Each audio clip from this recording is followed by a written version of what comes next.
Jóvenes estudiantes, muy buenas noches. Damos inicio al segundo módulo de nuestra asignatura con el tema sistemas isostáticos que tenemos en la página 26 de nuestro texto. Está emplazado ahí, entonces es lo que estamos viendo en la pantalla. Entonces este tema, sistemas isostáticos, ya es correspondiente a la mecánica estructural propiamente dicho. Porque propiedades geométricas será, les decía, más tema de resistencia de materiales que del área de estructuras. Este tema, sistemas isostáticos, ya entra plenamente en lo que es el tema de análisis estructural. En nuestro caso, más con el criterio de mecánica estructural. Más adelante vamos a explicar esa diferencia entre mecánica estructural y análisis estructural. Entonces, vemos en nuestro texto y vamos a ir complementando con otras notas que les voy a enviar también a través de nuestro grupo WhatsApp, temas complementarios al capítulo o al tema, ¿no? Entonces, como introducción tenemos de estructuras isostáticas, ¿no? Un sistema isostático se puede definir como un conjunto de fuerzas activas y reactivas a las mismas en un sistema estructural cuyo equilibrio se resuelve recurriendo tan solo a las tres ecuaciones de la estática. Esa es una primera definición general. Y en esta redacción de dos líneas, la palabra clave es equilibrio. Muchas veces dicen, son aquellos sistemas que se resuelven con las tres ecuaciones de la estática, pero ¿qué se resuelve? Se resuelve el equilibrio. Esa palabra no puede faltar, es clave esa palabra, ¿no? Entonces, con las tres ecuaciones de la estática, dicen, esas tres ecuaciones de la estática son sumatoria de fuerzas horizontales igual 0, sumatoria de fuerzas verticales igual 0 y sumatoria de momentos igual 0. Dice aquí una nota complementaria, dice, dicho de otra manera, estructuras isostáticas son aquellos mecanismos estructurales cuyo equilibrio se resuelve recurriendo tan solo a las tres ecuaciones de la estática.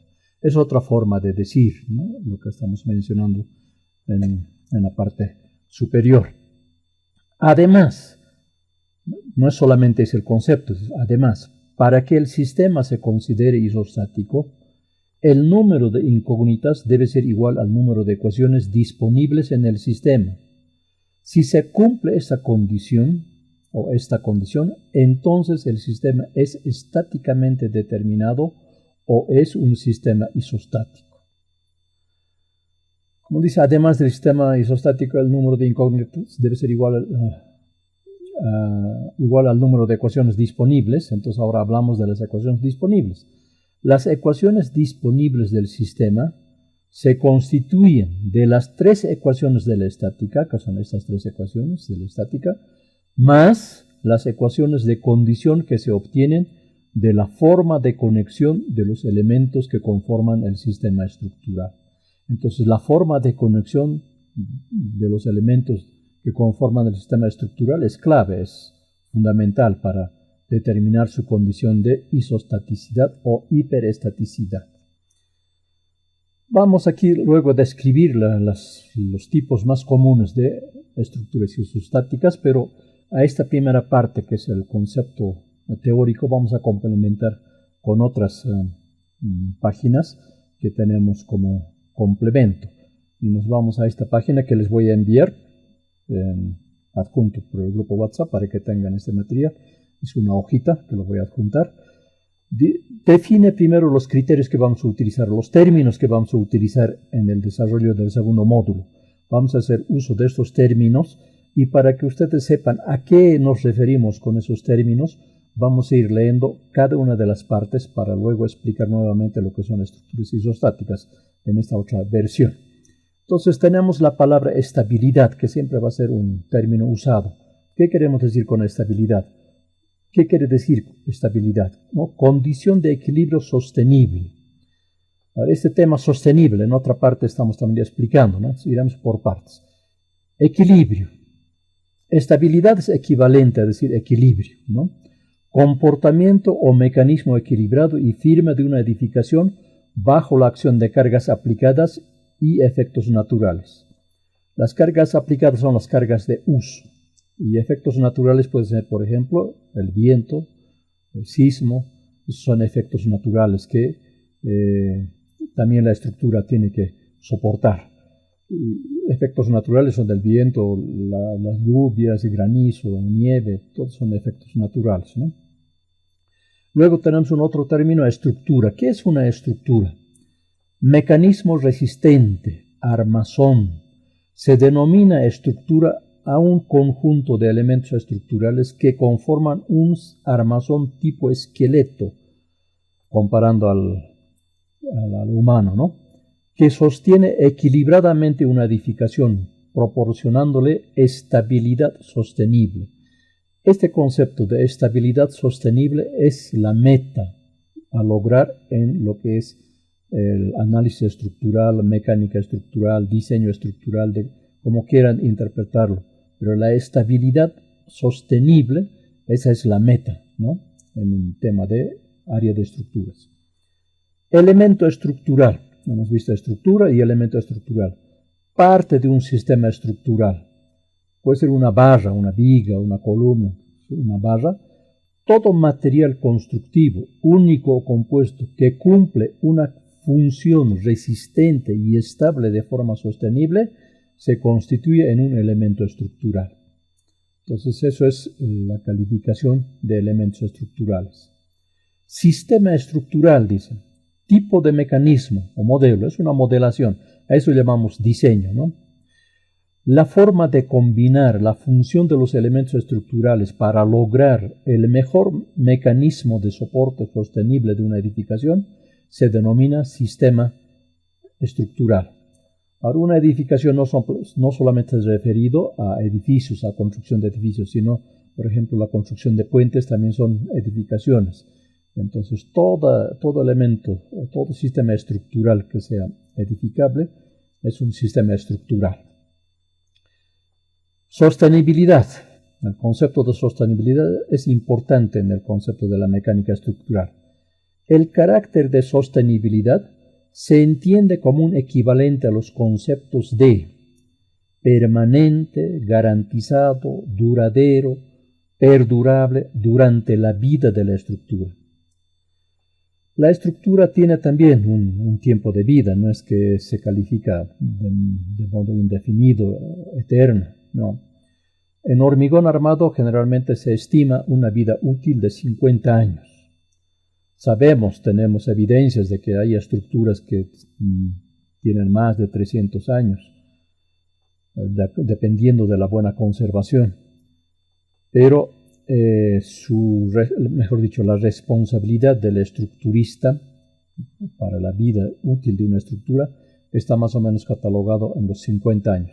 En esos 50 años se estima que una estructura ya ha cumplido su función. Entonces, así como las personas envejecemos, las estructuras también sufren su envejecimiento. En consecuencia, sería ya pertinente su cambio, su reestructuración, una demolición y una reestructuración nueva, un nuevo diseño, diríamos, ¿no es cierto? En ese sentido, la vida útil es de 50 años en hormigón armado. Durante esos 50 años, la estructura sí o sí tiene que estar sostenible, si está hecho correctamente el diseño. Si antes de ese tiempo tiene problemas de estabilidad, entonces el diseño no ha sido bien realizado. Si dura mucho más de ese tiempo, tanto mejor. Eso es casi normal, diríamos, ¿no es cierto? Es tiempo de vida del material, en realidad, que componen al sistema estructural. Puede ser de hormigón armado, pueden ser metálico, hormigón pretensado. Hay muchos materiales que son de uso estructural. Mecánica. Ahora, esta palabra es clave, al menos para mí. Entenderán ustedes que siempre yo les hablo de mecánica estructural y no de diseño o de cálculo estructural. Se habla en ingeniería de análisis estructural, de cálculo estructural. Entonces hay que diferenciar los términos, y en construcciones civiles es más importante la parte conceptual de la mecánica estructural. ¿Y qué es la mecánica estructural? Está referido al comportamiento de la estructura. Y mecánica es parte de la física, ¿no? Entonces hemos visto parte de la física, siguen en este semestre paralelo a lo que tenemos isostáticas 1, tienen física 2. y el mundo de la física es un universo, es un tema grande, ¿no es cierto? Y parte de la física es la mecánica. Entonces dice que mecánica es parte de la física, ciencia que estudia la acción de las fuerzas sobre los cuerpos. Es una causa-efecto de la acción, ¿no es cierto? Es causa-efecto de la acción de cargas y fuerzas sobre los elementos estructurales. Teóricamente se define los cuerpos, ¿no es cierto? Pero nosotros estudiamos referido a los elementos estructurales, por eso estamos colocando aquí elementos estructurales. La acción de fuerzas sobre elementos estructurales.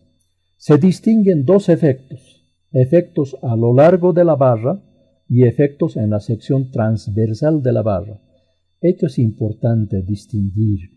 Esto se tiene conflicto incluso ya a nivel profesional, pero enseguida explicamos en otro gráfico estos conceptos. Es importante distinguir esto. ¿No? Se distinguen dos efectos.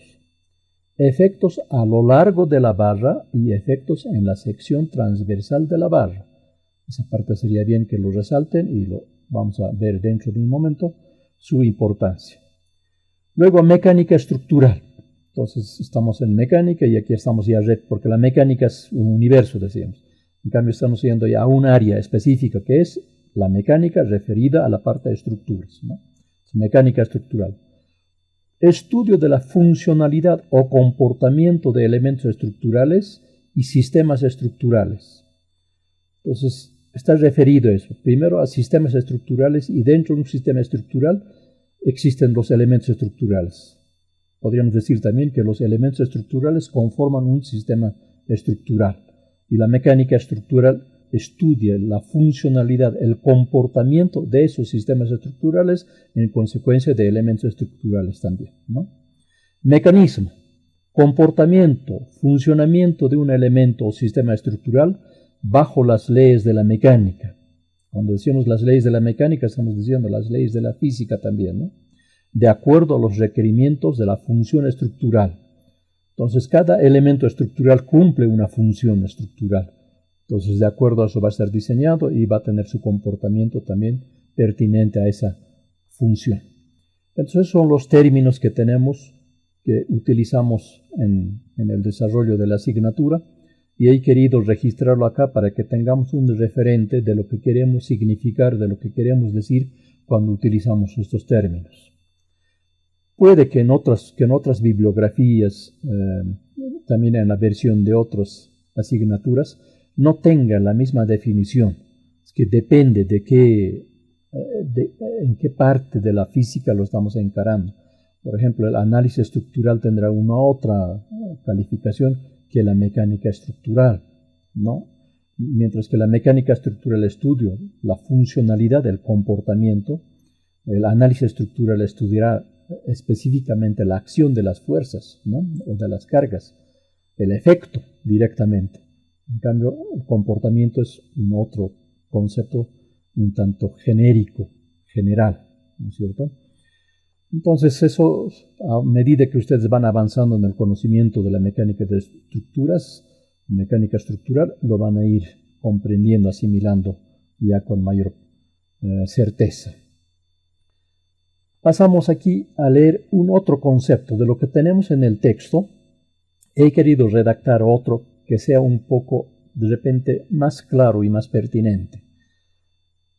Porque tenía el siguiente problema. Cuando tomábamos examen y preguntamos qué es una estructura isostática, escriben solamente estas tres líneas, ¿no? O estas dos líneas que están prácticamente acá, estas dos líneas, y con eso piensan que ya han respondido todo lo que corresponde a estructuras isostáticas. Entonces, el concepto es todo esto, hasta donde cambia de acápite. Aquí dice 3.12, cambia de acápite, cambia de tema. Entonces ya se puede decir que es otra cosa, pero hasta esta parte, todo desde el inicio, comprende lo que es ese acápite de estructuras isostáticas, su definición, ¿no? Entonces, como lo toman así por partes nada más, he querido escribirlo como un conjunto, de manera que ese conjunto sea el cuerpo del del tema que estamos tratando, ¿no? El cuerpo conceptual del tema que estamos tratando. Entonces, redactado, dicho de otra manera, estructuras isostáticas son aquellos sistemas o mecanismos estructurales cuyo equilibrio de fuerzas activas y reactivas es posible de ser resuelto recurriendo tan solo a las tres ecuaciones de la estática expresados por sumatoria de fuerzas verticales igual 0, sumatoria de fuerzas horizontales igual 0 y sumatoria de momentos igual 0, siendo que el número de incógnitas en el sistema objeto de análisis no puede ser mayor al número de ecuaciones disponibles del sistema, donde las ecuaciones disponibles del sistema se constituyen de las tres ecuaciones de la estática más las ecuaciones de condición que pueda proporcionar el propio sistema. Cada vinculación articulada del sistema proporciona una ecuación de condición donde la sumatoria de momentos es igual a 0. Una vinculación articulada es una conexión a través de pasadores sin fricción, tales como las uniones empernadas de libre rotación. Si un sistema estructural objeto de análisis cumple con las condiciones especificadas, entonces se identifica como una estructura isostática. Es decir, de la forma que se expresa un sistema estructural, de la forma que está constituida, podemos identificarla si es un sistema isostático o no. No es que la estructura va a tener una identificación y va a decir, oiga, yo soy estructura isostática o yo soy estructura hiperestática. No. Somos nosotros que tenemos que tener la capacidad de identificar al sistema estructural por esos referentes que estamos mencionando acá, ¿no? Entonces he querido redactar esto, que es más o menos como un texto corrido, que expresa todo lo que debe ser calificado como estructuras isostáticas. Este tema de solicitaciones es más adelante para el tercer módulo, más adelante lo vamos a ver. Entonces, hasta ahí estamos complementando con lo que tenemos al texto. Entonces vamos a volver ahora al texto y todo lo que hemos visto escrito en conjunto es desde esta parte hasta acá, es lo que está escrito en la anterior página que hemos visto de color amarillo. Está resumido todo lo que estamos viendo aquí. Dice lo mismo, pero es un poquito más conectado, diríamos, ¿no es cierto? Como un párrafo entero de todo lo que estamos hablando aquí. Ahora, todo lo que se menciona aquí está complementada con estos gráficos y estos esquemas o gráficos que expresan gráficamente lo que son las estructuras isostáticas. El símbolo, por ejemplo, de una estructura isostática es esta viga simplemente apoyada. Una viga que no tiene cuerpo, solamente lo estamos representando por una línea, pero expresa una barra que puede ser una viga, ¿no es cierto? Y está apoyado en un extremo y en otro extremo por tipos de apoyos que enseguida explicamos. Es una articulación y es un apoyo rodil. Un apoyo articulación, apoyo rodil. Eso vamos a explicar enseguida. Entonces, este es el prototipo de un elemento estructural de carácter isostático, una viga simplemente apoyada. Tenemos otros elementos, como el caso, por ejemplo, de una viga Gerber que se utiliza en la construcción de puentes, y en este vano sería el paso del lecho del río, y es una construcción significativa, es grande, dependiendo de las luces de los puentes, son obras importantes, ¿no? Entonces, aquí hay una articulación, este círculo que ven aquí como símbolo es una articulación. Entonces hay una conexión a través de una articulación en este primer tramo.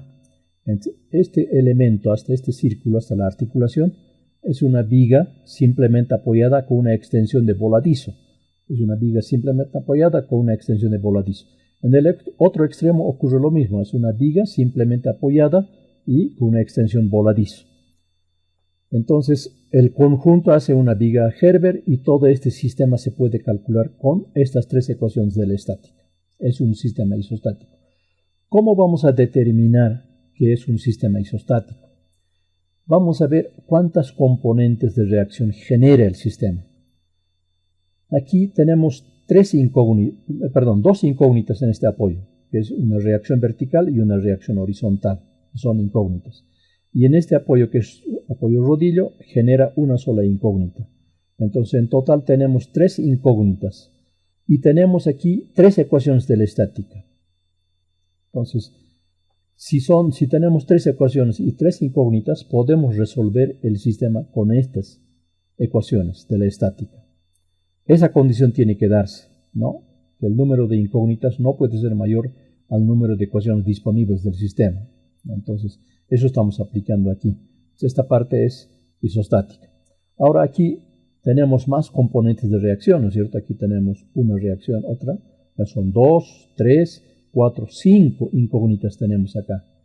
Y solamente tenemos 3 ecuaciones de la estática, entonces no podríamos resolver solamente con estas ecuaciones. Pero ¿qué nos proporciona el propio sistema? Lo que está hablando aquí, ¿no es cierto? Las ecuaciones de condición. Nos proporciona dos vinculaciones articuladas, dos uniones articuladas. Y en estas uniones articuladas, el momento es cero. Cada articulación proporciona una ecuación de condición. Aquí falta escribir eso, donde el momento es cero.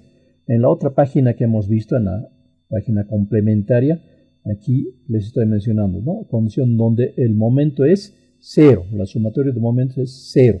Está ya aquí especificando. Esa especificación faltaba en la hoja de la asignatura, mejor dicho, del capítulo. En esta partecita, especificar que el sumatorio de momentos es igual a cero. Entonces estamos ahora aclarando. Una articulación es un indicador de que el momento es cero. Entonces tenemos dos ecuaciones de condición más en el sistema. Las tres ecuaciones de la estática y más dos ecuaciones de condición. 3 más 2 son 5 ecuaciones disponibles. Son 5 las incógnitas que tenemos aquí, contando aquí 1, 2, 3, 4, 5. Y tenemos también 5 ecuaciones. Entonces se puede resolver el problema porque es un sistema isostático. El número de ecuaciones es igual al número de incógnitas, ¿no? Eso califica que es un sistema isostático. Tenemos aquí un otro modelo, diríamos. Es un tipo de apoyo empotrado. Se denomina apoyos empotrados, ¿no? Y este tipo de apoyos genera tres incógnitas. Una de dirección paralela a la superficie de apoyo y otra en dirección transversal o perpendicular a la superficie de apoyo y un impedimento a la rotación, que es un momento flector. Tres incógnitas tenemos acá. Como solamente es una barra en voladizo, genera solamente esas tres incógnitas y tenemos tres ecuaciones disponibles aquí, tres ecuaciones de la estática. En consecuencia podemos resolver con las tres ecuaciones, es un sistema isostático, ¿no? Vigas en voladizo.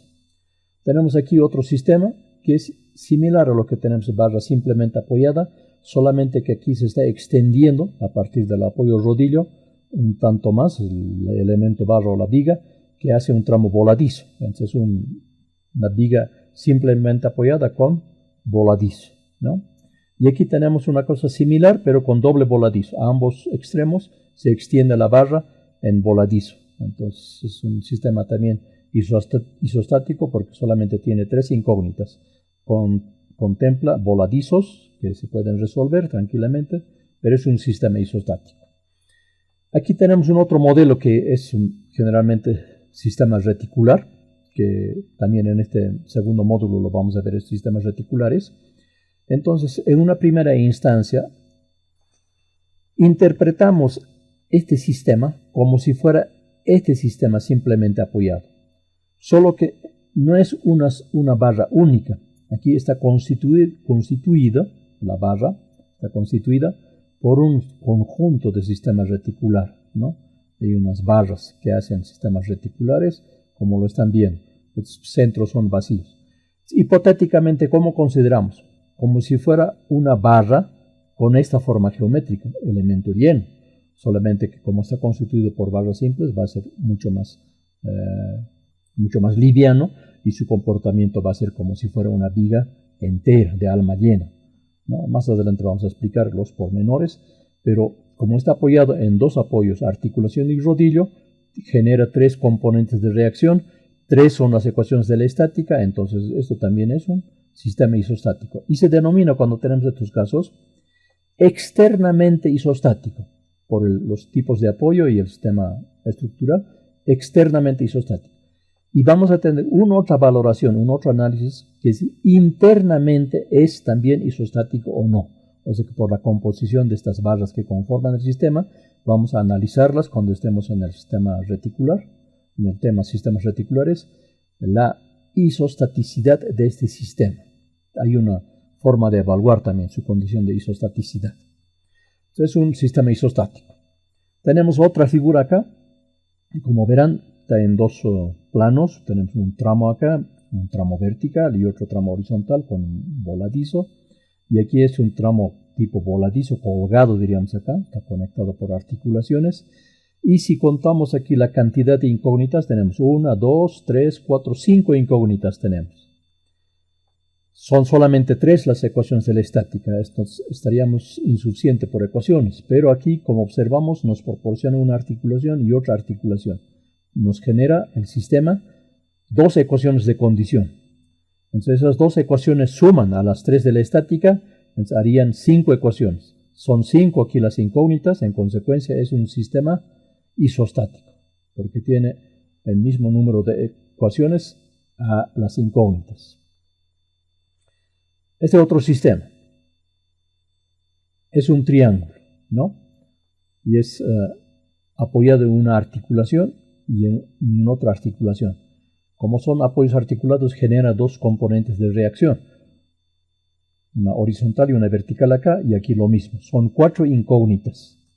Son solamente 3 las ecuaciones de la estática, pero aquí en la arista superior nos proporciona una vinculación articulada, es una articulación donde el momento es 0. Entonces nos proporciona una ecuación de condición además de las que tenemos desde la estática, que son 3.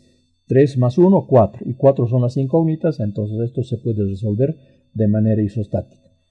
Esa es la forma de ir evaluando si un sistema es isostático o no. Nosotros tenemos que observar la condición de los apoyos y en función a los tipos de apoyo vamos a calificar o vamos a identificar una estructura que si es isostático o es hiperestático. Más adelante explicamos qué es una estructura hiperestática. Ahora va a ser importante explicar los tipos de apoyo, porque aquí hemos hablado la definición del sistema estructural en función a los tipos de apoyo. Ahora, propiamente eso vamos a mostrar acá, lo que son los tipos de apoyo. Dice, tipos de apoyo y componentes de reacción. Las estructuras pueden soportarse por medio de articulaciones, rodillos, empotramientos y eslabones. Estos tipos de apoyo se interpretan de la siguiente manera.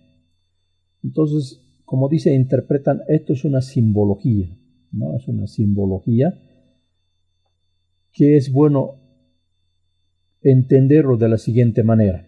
Casi todos los semestres repito estos ejemplos y voy a volver a replicarlas, a repetirlas en esta explicación. Ustedes pueden fácilmente ubicarse en lo que es el concepto de la señalización de los semáforos. Los semáforos en las vías para la circulación vehicular están expresados o reflejan más bien por colores una información. Y cuando expresan color rojo el semáforo está diciendo prohibido circular o deténgase.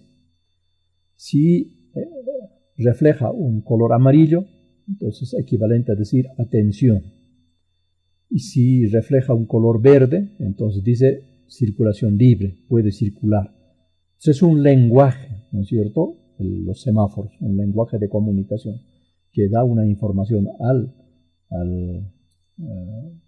conductor que está conduciendo un vehículo y también para los peatones para ver ¿cómo se puede decir? ¿Qué va a hacer el vehículo? Si se va a detener o se va a poner en marcha, ¿no? De acuerdo a eso podemos proceder, podemos cruzar la calle o detenernos. Entonces, semejante a esa explicación que hago de los semáforos, es esto que es el lenguaje de la mecánica estructural. Entonces, no es alegremente dibujar las simbologías y las fuerzas o los esquemitas que tenemos aquí. Representa una simbología, así como el semáforo.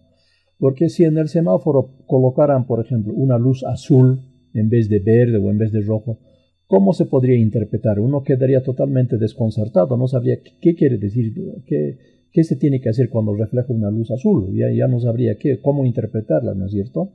Entonces eso también es así. Si cambiamos la simbología que tenemos acá, ya va a ser difícil la interpretación, no vamos a saber a qué se refiere con ese tipo de representación esquemática. Entonces se tiene que respetar la simbología, eso les encargo, ¿ya? Que tienen que respetar la simbología. Y están anotadas acá y tal cual están dibujadas acá, así se tienen que dibujar las simbologías. Entonces, hecho esa explicación, entramos a la parte de definición de los tipos de apoyo. Articulación. Este esquema está expresando, eso es una articulación. Una articulación es un tipo de apoyo que impide el desplazamiento o movimiento en dirección transversal a la superficie de apoyo. Transversal es esta de aquí. Esta es la superficie de apoyo. Esta línea, esa es la superficie de apoyo. Entonces, esta componente es transversal a esa superficie de apoyo, ¿no?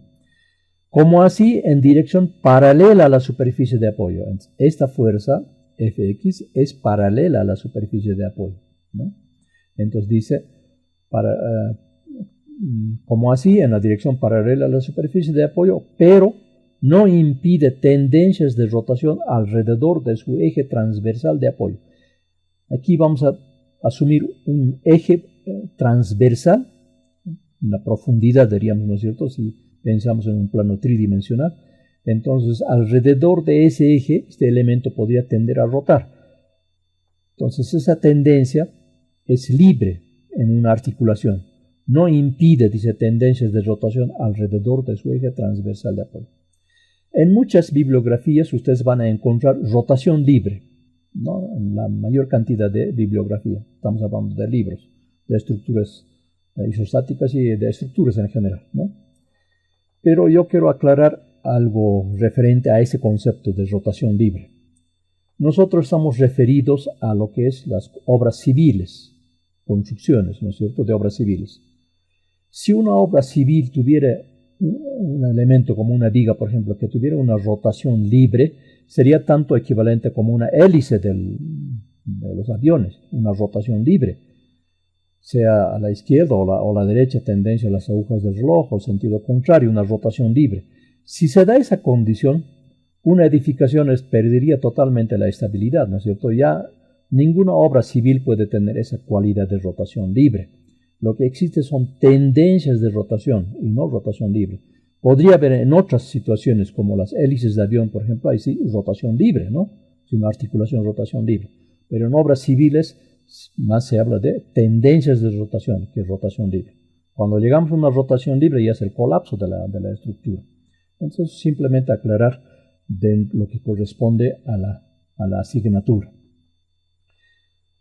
Entonces, en consecuencia, dice momento igual cero. Como hay una rotación libre, no está restringida la rotación, entonces el momento es cero en una articulación. Eso se tiene que entender, es un concepto básico.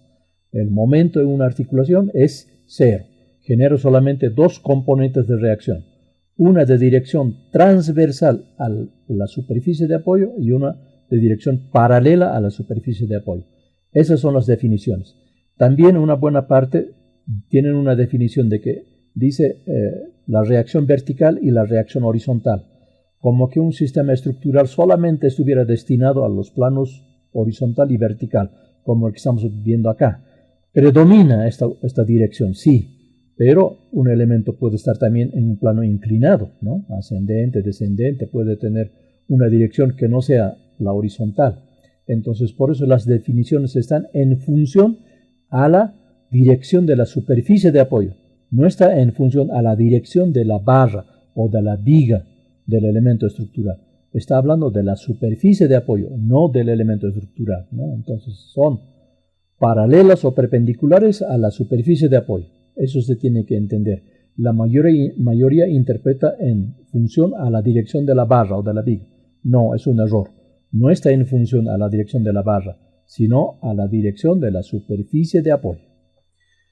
Entonces aquí complementa lo que hemos anotado en un primer párrafo. Dice, son dos las incógnitas en una articulación. la magnitud de la fuerza necesaria para impedir el movimiento en la dirección transversal y la magnitud de la fuerza necesaria para impedir el movimiento en la dirección paralela a la superficie de apoyo.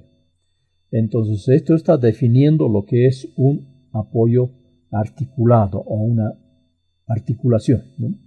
Si se lo saca el término apoyo, entonces hablamos de una articulación, pero estamos hablando de un apoyo articulado. Otro tipo de apoyo, el rodillo, ¿no? Este es su símbolo, su esquematización, su componente de reacción. Genera solamente una componente de reacción. A diferencia de la articulación que tenía dos componentes de reacción, el rodillo genera solamente una componente de reacción de dirección transversal a la superficie de apoyo, ¿no? Esa es la componente de reacción. Entonces, ¿qué dice? Dice, es un tipo de apoyo que impide el desplazamiento en dirección perpendicular a la superficie de apoyo. Podemos utilizar el término perpendicular o también transversal a la superficie de apoyo. Cualquiera de los dos términos significan lo mismo, ¿no? A la superficie de apoyo. Es decir, permite un desplazamiento libre en dirección paralela a la superficie de apoyo y permite tendencias de rotación alrededor de su eje transversal de apoyo. Al igual que la articulación, también aquí permite una rotación libre. Eso coincidiendo con muchas referencias bibliográficas, pero vuelvo a repetir, en estructuras isostáticas, en nuestra asignatura más hablamos de tendencias de rotación que rotación libre. Sin embargo, no está mal cuando dicen rotación libre porque mucha bibliografía así lo define, ¿no? Pero una obra civil difícilmente puede tener una rotación libre. Entonces, esta es la componente de reacción, solamente en dirección transversal a la superficie de apoyo, y en dirección horizontal tiene un desplazamiento libre, no está impedido, ¿no? Por eso es rodillo, un rodillito que tiene un desplazamiento libre. Entonces dice, la única incógnita es la magnitud de la fuerza que impide el movimiento en dirección perpendicular a la superficie de apoyo. En otros casos también decimos en dirección transversal a la superficie de apoyo. Se refiere a lo mismo. Ese es el tipo de apoyo rodillo. Empotramiento es el otro tipo de apoyo, ¿no? Y estamos aquí viendo su simbología, su símbolo y las componentes de reacción. Una componente de reacción en dirección paralela a la superficie de apoyo, otra componente de reacción en dirección perpendicular o transversal a la superficie de apoyo y un impedimento a la tendencia de rotación que es el momento flector. Hay un impedimento de tendencia de rotación. Entonces dice, es un tipo de apoyo que impide el desplazamiento en dirección transversal y paralela a la superficie de apoyo. Además, impide la rotación alrededor de su eje transversal de apoyo. Entonces aquí está restringido tres desplazamientos, ¿no? O tres movimientos. En dirección transversal a la superficie de apoyo, en dirección paralela a la superficie de apoyo y tendencias de rotación. Está impedido la tendencia de rotación. No puede rotar. Eso dice aquí, ¿no?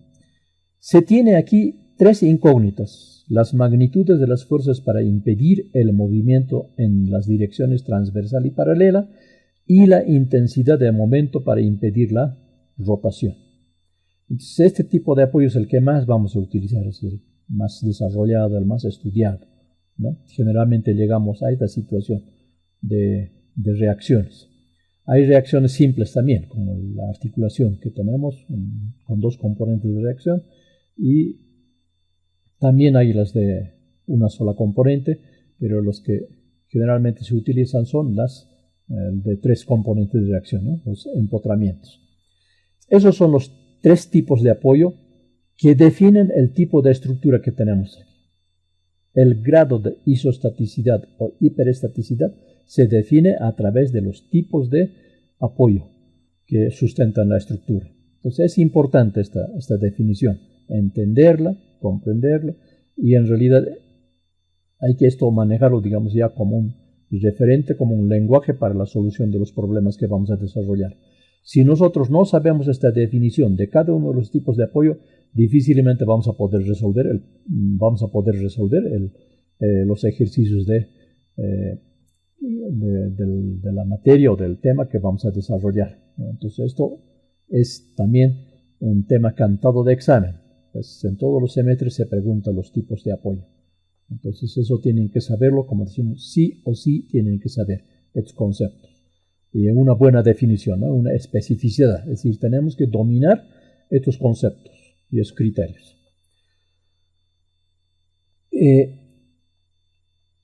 Vamos a complementar con este apoyo más, que es el eslabón, es un otro tipo de apoyo. Es el caso, por ejemplo, de las argollas que tenemos en gimnasios, cuando los gimnastas se cuelgan en las argollas, es ese tipo de apoyo. Aquí solo que está dibujado en el plano horizontal. Imagínense que esta superficie de apoyo estuviera en el plano horizontal y la barra estuviera en vertical. Entonces sería como una especie de columpio, ¿no es cierto? Entonces el columpio balancea, ¿no es cierto? Entonces ese es el tipo de representación que tenemos con un eslabón. Esos tipos de estructuras se llaman eslabones y generan solamente una componente de reacción en dirección de la acción de la fuerza. Si en esta articulación activamos una fuerza, como esta fuerza F, entonces va a generar aquí una reacción sentido contrario nada más. Pero si esta fuerza oscila, se pone en un plano inclinado, la reacción va a ser sentido contrario, pero en esa misma línea. Entonces, bajo esa lógica, interpreta esto, ¿no? Esto viene de la bibliografía, los libros que dicen así. Un soporte tipo eslabón es similar en su acción al rodillo, ya que los pasadores en cada extremo se suponen sin fricción y la línea de acción de la fuerza resistente debe tener la dirección del eslabón.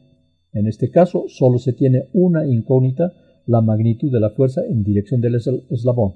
Entonces, como genera una sola incógnita, entonces igual que el rodillo que genera también una sola incógnita. Pero atención, aquí yo tengo mis peros a esta definición. Nosotros resolvemos el equilibrio de fuerzas a través de las tres ecuaciones de la estática. Y entre ellas, las principales son sumatoria de fuerzas verticales y sumatoria de fuerzas horizontales. Si un eslabón estuviera en un plano inclinado, en esta simbología que vemos acá, en este esquemita, entonces no tenemos para hacer el equilibrio de fuerzas en los planos horizontal y vertical. Necesariamente tenemos que descomponer en componentes rectangulares. Una fuerza inclinada lo vamos a desglosar o descomponer en componentes rectangulares. Una componente horizontal y una componente vertical. ¿Para qué? Para poder cumplir con las ecuaciones de la estática.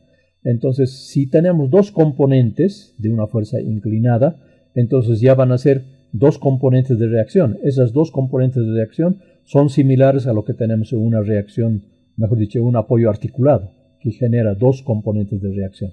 Entonces, ese tema es discutible y hay que verlo para qué casos, ¿no? Siempre que tenemos una fuerza inclinada y queremos saber las reacciones en el punto de apoyo, se va a desglosar eso en dos componentes de reacción. En consecuencia, vamos a tener dos componentes de reacción que es similar a la articulación.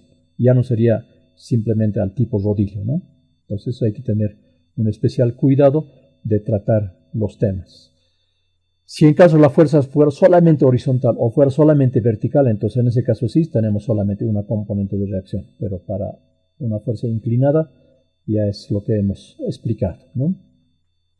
Entonces, antes de pasar a esta parte que es el diagrama de cuerpo libre y propiamente a la mecánica estructural, lo que es la mecánica estructural conceptualmente, vamos a recurrir a una otra hojita que tengo en el vicio y también hemos expuesto este esquema o estos indicadores en la clase de presentación de la asignatura. Y queremos volver a reiterar para que la idea general, el marco general del concepto mecánica estructural esté bien solvente. ¿A qué llamamos conceptualmente, no es cierto, mecánica estructural? ¿Qué es el estudio de la mecánica estructural? Entonces hemos dicho que es acción de fuerzas o cargas, ¿no es cierto? Entonces tenemos el proceso, la secuencia, voy a decir. Estamos dentro de la física, entonces es un fenómeno físico. Dentro del fenómeno físico existe una condición inicial que llamamos estado de equilibrio. Todo elemento, todo cuerpo físico, ya sea elemento estructural o un cuerpo cualquiera, está en un estado de equilibrio inicial. Todo, incluso nosotros, los seres humanos, tenemos un estado de equilibrio. ¿no? Y luego ese estado de equilibrio se va a ver alterado, se va a ver modificado por la acción de una carga, una fuerza, que es el generador de efectos. Mientras no haya una acción, entonces se mantiene un estado de equilibrio. Esa es la tercera ley de Newton, ¿cierto? Acción y reacción. Entonces hay una carga, una acción de fuerzas o cargas que va a generar efectos. Y se va a generar una cadena de causa-efecto, causa-efecto, causa-efecto. Entonces, una condición de equilibrio inicial actúa una carga y genera causa-efecto. Esa primera acción se denominan solicitaciones. Y eso es lo que nosotros vamos a estudiar. El primer efecto, la primera causa-efecto de la acción de cargas, ¿no? Que se denominan solicitaciones. Y esas solicitaciones son momentos flectores, fuerzas cortantes, fuerzas normales. Eso es lo que nosotros vamos a ver en nuestra asignatura COC 200. Más adelante, en la materia de resistencia de materiales 1, van a ver torsión y cizallamiento, que son otras solicitaciones más, ¿no? Entonces tenemos como 5 solicitaciones que se estudia a lo largo del elemento estructural. Esto es un fenómeno físico causa-efecto, solicitaciones. Ahora, estas solicitaciones generan otro efecto, ¿no? Otro causa-efecto, que se denominan esfuerzos. Y estos ya están referidos a la sección transversal del elemento estructural. Mientras esto es a lo largo del elemento estructural, este otro efecto es en la sección transversal del elemento estructural. Estos se denominan esfuerzos. Estos se denominan solicitaciones y esto esfuerzos. Muchas bibliografías en los últimos tiempos introducen ya dentro de este concepto de esfuerzos la parte de solicitaciones y ha generado una tendencia de confundir que las solicitaciones son también esfuerzos porque está dentro la temática de esfuerzos. Es cierto que esfuerzos no se puede determinar sin el efecto de las solicitaciones o la acción de solicitaciones. Es más o menos equivalente a lo que decimos a calificar o se puede decir especificar lo que es el queso y la leche. No puede haber queso sin leche, ¿no es cierto? Porque el queso viene de la leche. Pero no podemos decir que queso es lo mismo que leche o que leche es lo mismo que queso. Entonces esto es así. Esfuerzo es consecuencia de las solicitaciones. Entonces, indirectamente las solicitaciones hacen el esfuerzo, ¿no es cierto? Pero no podemos decir que el esfuerzo es sinónimo de solicitación, ni que solicitación es sinónimo de esfuerzo. ¿Por qué? Porque esto se genera a lo largo del elemento estructural, mientras que este esfuerzo se genera en la sección transversal del elemento estructural. Está en otro contexto. Esto está en un contexto y esto está en otro contexto. Eso se tiene que hacer la diferencia. Que son acciones simultáneas, ¿no es cierto? Que hay solicitación y ese efecto también afecta en la sección transversal. Entonces es como que si hicieran un efecto simultáneo. Pero esto está a lo largo del elemento estructural y esto en la sección transversal. Eso es bueno que distinguen, eso tiene que estar bien claro ese concepto, porque en función a eso ustedes analizan los efectos, distinguen de qué estamos hablando. Si lo entremezclan, entonces es como que confundieran la leche con el queso y el queso con la leche. No sería correcto, ¿no es cierto? Queso es queso y leche es leche. Serán de la misma materia prima, pero no son lo mismo. O sea, esto es lo mismo. Esto hay que distinguirlo de esa manera. Por eso estoy haciendo este lateo reiterativo, porque hay mucha confusión al respecto. Ahora, estos esfuerzos, que son una cadena, solicitaciones, las solicitaciones generan esfuerzos, y los esfuerzos generan deformaciones. Entonces, para establecer o determinar deformaciones, también vamos a tener que determinar solicitaciones, esfuerzos y recién las deformaciones. Es una cadena causa-efecto, causa-efecto, causa-efecto. Toda una cadena de causa-efecto. Entonces, con las deformaciones, bien logramos el equilibrio o bien se llega al colapso de la estructura, ¿no? Entonces, las deformaciones van a generar la falla de la estructura, o en su caso, con todo lo que va a ser el estudio del análisis estructural, nosotros resolvemos su nuevo estado de equilibrio. Y esa es la solución estructural, ¿no? Llegamos a la solución estructural, logrando un nuevo estado de tensiones, un nuevo estado de equilibrio. partimos de un estado de equilibrio para terminar en otro estado de equilibrio, pero que en este estado de equilibrio contemplan todas estas causas y efectos, la acción de cargas, y vamos a llegar a un nuevo estado de equilibrio. Y si a este estado de equilibrio se generan otras cargas, entonces va a generarse nueva cadena, ¿no? Esta nueva cadena también nos va a permitir llegar a un otro estado de equilibrio, ¿no? Un estado de tensiones de equilibrio. Esa es la cadena, esa es la idea del análisis estructural, jóvenes estudiantes. Si estamos aquí con la solución estructural ya concluida, ya tenemos terminado la solución estructural, no quiere decir que eso ya está definitivo. Si a esa condición estructural intervienen nuevas cargas, nuevos efectos, entonces se va a generar esta nueva cadena, ¿no? Entonces, nada está oleado y sacramentado, como diríamos, ¿no? en el tema de estructuras. Es una solución temporal. Por eso decimos una vida de estructura, en hormigón armado lo calificamos como 50 años y diseñamos para que esté estable 50 años. Si es más, mejor, pero su vida útil estimamos que en 50 años tiene que estar estable. A partir de eso, como ustedes pueden ver en muchas edificaciones, hay las remodelaciones, las reestructuraciones, ampliaciones, entonces generan un nuevo estado de tensiones, ¿no es cierto? Y va a generar un estudio de toda esta cadena de causa-efecto, nuevamente, hasta llegar a un nuevo estado de tensiones. Espero que esta explicación haya sido de utilidad, porque es el marco general de estudio de lo que es la mecánica estructural. En ese marco general es lo que desarrollamos, el estudio de la mecánica estructural, no solamente en mi asignatura, sino como resistencia de materiales 1, estructuras isostáticas 1, estructuras isostáticas 2, resistencia de materiales 2, análisis estructural 2.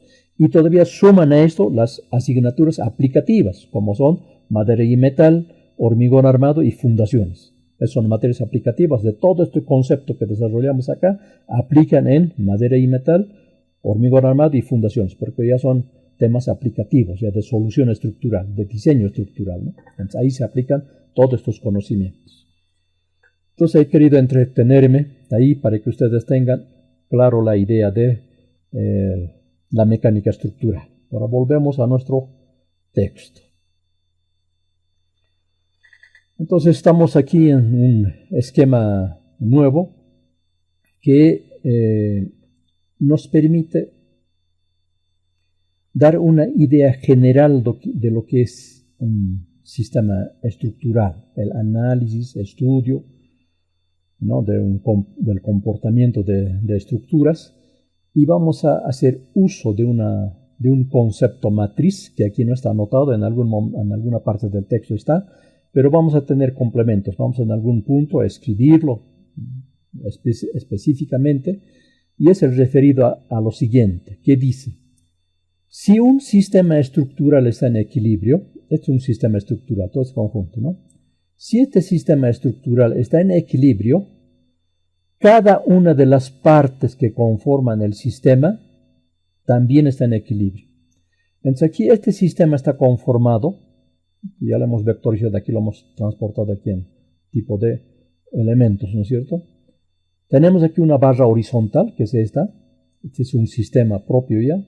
Tenemos una barra vertical acá, que estamos viendo esto. Ya también un sistema propio. Y tenemos la polea, que es un sistema propio también, que lo desglosamos.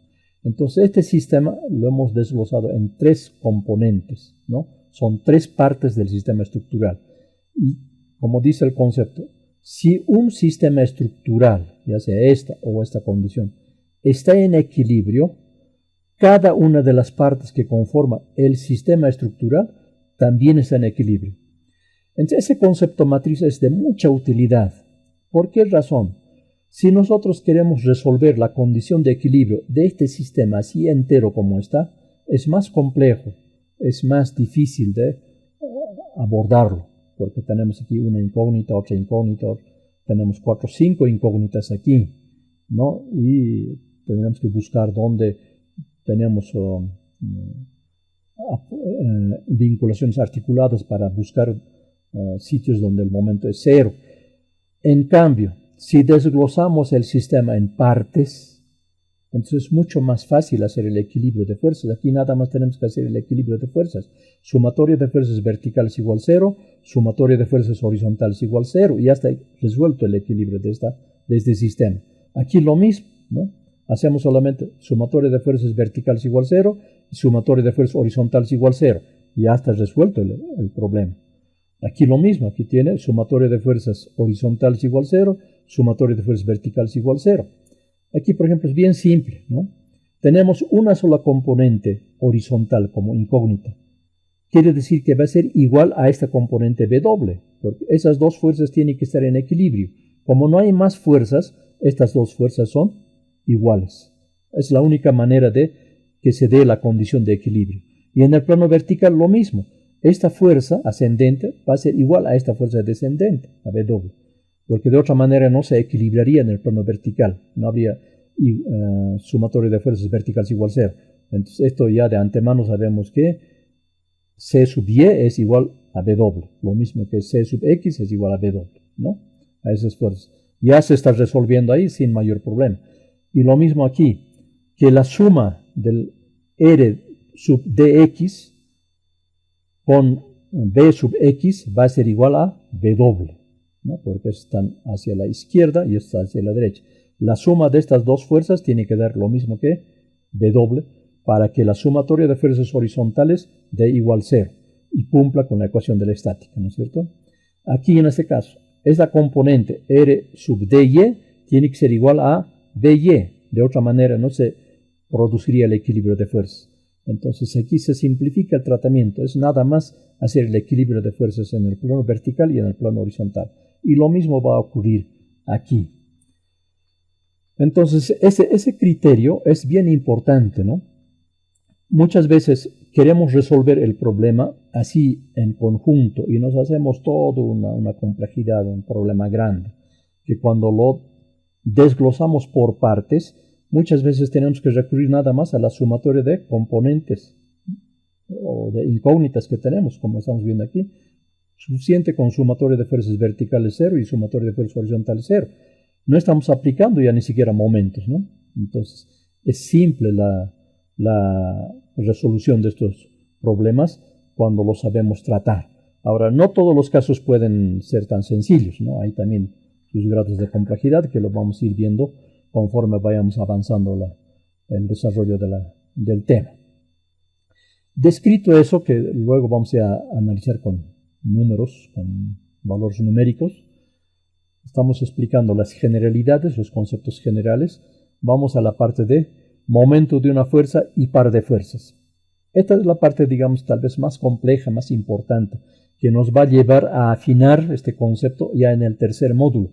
En el tercer módulo tenemos momentos flectores, fuerzas cortantes, fuerzas normales, y la parte de momentos flectores es la parte más complicada, ¿no? Entonces, comenzamos a conocer esa temática desde este punto, desde esta capite, que no es nuevo, sin embargo, porque ustedes en física 100 ya han visto como torques, momentos de una fuerza, ya han visto el concepto. Aquí lo vamos a ir ampliando mucho más, profundizando mucho más el concepto, y tenemos que llegar al dominio, tenemos que dominar ya el tema. Entonces dice aquí que momento es igual F por D. Es bien sencillo, F por D es una fuerza por un brazo de palanca D. Es un producto nada más, bien simple. ¿Por qué se hace tan complejo? Vamos a ir desarrollando cada parte. M en esta ecuacióncita significa intensidad de momento. Puede estar sus unidades en libras por pie, puede estar newtons por metro, kilogramos por centímetro, kilogramos por metro también, toneladas por metro, etc. Es un producto, una fuerza por una distancia que es en metros, ¿no? Una distancia geométrica. Un brazo de palanca, decimos. Y F es una magnitud, es una fuerza, es un vector. Es una fuerza, puede estar en libras, puede estar en newton, puede estar en kilogramo, etc. Es una unidad de fuerza, nada más. Kilogramo fuerza, todo lo que tenemos en estructuras isostáticas 1, asumimos que es kilogramo fuerza. Como ya asumimos que es kilogramo fuerza, solamente registramos como kilogramo. Ya no anotamos esto de kilogramo fuerza, porque asumimos que se trata de eso, ¿no? Luego tenemos esta componente que es D, que dice distancia perpendicular de la línea de acción de la fuerza al eje de rotación. En metros, pies, esto es una dimensión nada más, ¿no? Centímetros, metros principalmente usamos. Esta es la parte compleja. Determinar este brazo de palanca que es D, es la distancia perpendicular de la línea de acción de la fuerza al eje de rotación. También podemos decir al punto de análisis. Entonces, este conceptito es la parte más complicada. Es más geometría nada más, es concepto de geometría. Entonces, eso vamos a explicarlo en un esquema adicional que tengo. Aquí tenemos en este esquemita que he hecho un gráfico para poder explicar. Aquí tenemos un puntito, color rojo. A este punto lo vamos a denominar el punto de análisis. Es el punto donde, a partir de la cual se hace el análisis de generación de momentos vectores. El punto de análisis, llamamos eso. O la sección de análisis también llaman otros, ¿no? Pero igual va a tratarse de un punto de referencia, ¿no? Es el punto donde queremos determinar la intensidad de momento flector. Puede ser cualquiera, ya más adelante vamos a explicar ese punto, pero aquí estamos asumiendo que este punto es el punto donde queremos determinar la intensidad de momento flector, producto de la acción de todas estas fuerzas que estamos viendo acá. Tenemos una fuerza 1, una fuerza 2, una fuerza 3, una fuerza 4, en diferentes direcciones y en diferentes posiciones. De acuerdo a lo que hemos visto en el texto, dice que D es una distancia perpendicular de la línea de acción de la fuerza al eje de rotación. Entonces, este es el eje de rotación, ¿no? Ese es el eje de rotación, punto de análisis. ¿Qué dice esa prescripción teórica? Dice, es una distancia perpendicular de la línea de acción de la fuerza al punto de análisis, o al eje de rotación, dice, ¿no? Entonces, esto hacemos que son 90 grados, esto es perpendicular. Es una distancia perpendicular, ¿a dónde? Perpendicular a esta línea de acción, ¿no? Esta distancia D, al punto de análisis. No es en el punto donde actúa la fuerza, ese es el error que se comete. Muchas veces esta distancia D4 corresponde a la fuerza 4, mide desde el punto de análisis al punto donde actúa la fuerza, y no es ese el brazo de palanca. El brazo de palanca es una distancia perpendicular de la línea de acción de la fuerza al punto de análisis. Entonces, en todos los casos, tenemos aquí la fuerza 1, ¿no es cierto? Es la línea de acción. Es como la trayectoria de la fuerza. Ustedes asumen como una seata, una flecha lanzada que describe su trayectoria. Esa línea segmentada es la línea de acción de la fuerza. Y el brazo de palanca no es a donde está la fuerza, sino es una distancia perpendicular de la línea de acción de la fuerza al punto de análisis. Son 90 grados perpendiculares, horizontal, vertical, ¿no es cierto? Entonces es una dirección perpendicular. Perpendicular de la línea de acción de la fuerza al punto de análisis. Ese es su brazo de palanca para F1. F1, la fuerza está aquí, pero su brazo de palanca es este. F2. Es el caso que se da a confundir, ¿no es cierto? Aquí actúa en un punto y ese punto casualmente es una dirección perpendicular al punto de apoyo, no, perpendicular de la línea de acción de la fuerza al punto de análisis. Entonces, generalmente se confunde con esta condición, ¿no? Esto está midiendo directamente a dónde actúa la fuerza. Entonces, se quiere tratar esta misma condición para todos los casos. Se mide en el brazo de palanca D al punto donde actúa la fuerza, ¿no? A esos puntos. No es ese el brazo de palanca. El brazo de palanca es una distancia perpendicular de la línea de acción de la fuerza al punto de análisis. Esto es 90 grados. 90 grados entre la línea de la acción, línea de acción de la fuerza y la distancia. Son 90 grados perpendiculares. En todos los casos que pueden ver en el esquema. Entonces, eso es lo que se tiene que entender bien para poder determinar correctamente los brazos de palanca D. También hay una discusión de la siguiente manera, ¿no? Si esto lo transformamos ya en geometría, vamos a medir D1, va a estar expresado, supondremos, en metros. Y si vemos que esto sería 1 metro, 2 metros, 3 metros, asumiremos que esto es 3 metros. Entonces, el concepto, la teoría dice, es una distancia perpendicular de la línea de acción al punto de análisis. Y vamos a decir 3 metros, ¿no? Cuando yo les pregunto en teoría, define esta distancia D, y ustedes van a decir, es una distancia del punto de análisis a la línea de acción de la fuerza. Y vamos a medir, que son 3 metros también, ¿no es cierto? Si medimos de aquí, 1, 2, 3. Si medimos de aquí, 1, 2, 3. Es lo mismo. Pero está en la parte, se puede decir, conceptual. Mientras tenemos aquí una línea de acción y su perpendicular de la línea, un punto tendría su perpendicular. ¿Cuál sería la perpendicular a un punto? Ya no se daría esa condición, ¿no es cierto? Lo que define la teoría dice, es una distancia perpendicular de la línea de acción de la fuerza al punto de análisis. No es una distancia perpendicular del punto de análisis a la línea de acción de la fuerza, porque ya sería bien complicado sacar, imposible sacar una distancia perpendicular del punto. ¿Cuál es la perpendicular al punto? Ese detallito es bueno que lo entiendan, ¿no? El concepto es perpendicularidad de la línea de acción de la fuerza al punto de análisis. No es del punto de análisis a la línea de acción.